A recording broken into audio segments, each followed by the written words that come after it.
We all know addiction to drugs, alcohol and food can be fatal, but these aren't the only obsessive behaviours that can prove deadly. Here are 5 seemingly innocuous pastimes that have ended up ending lives. Number 1. Drinking Coca-Cola.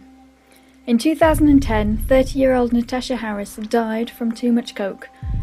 Not that kind, the refreshing variety.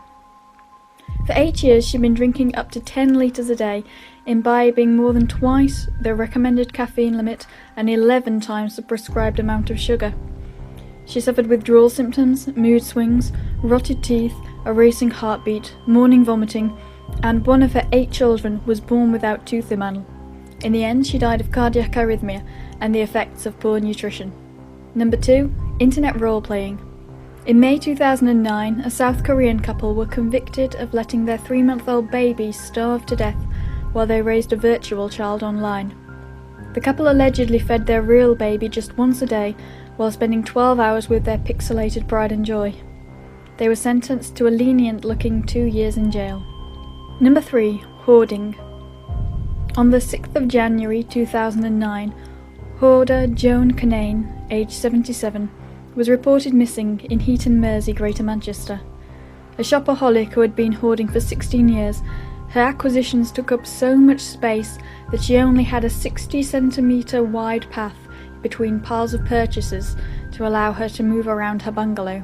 An expert search team took 2 days to find her body, buried under a pile of suitcases, where she had apparently become trapped and died of dehydration. Number 4. Chewing gum. In June 2011, 19-year-old Samantha Jenkins died after having a fit, but an inquest into her death revealed she may have been killed by her 14-stick-a-day chewing gum habit. As she did not always spit out the gum, several large lumps were found in her stomach.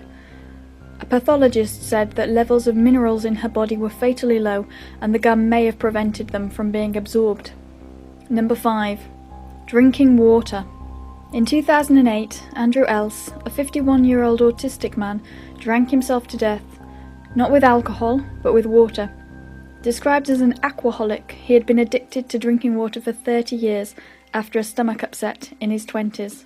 Staff at the care home where he lived in Berkshire saw him drinking water from a hosepipe, but did not intervene, and he died from the effects of water intoxication.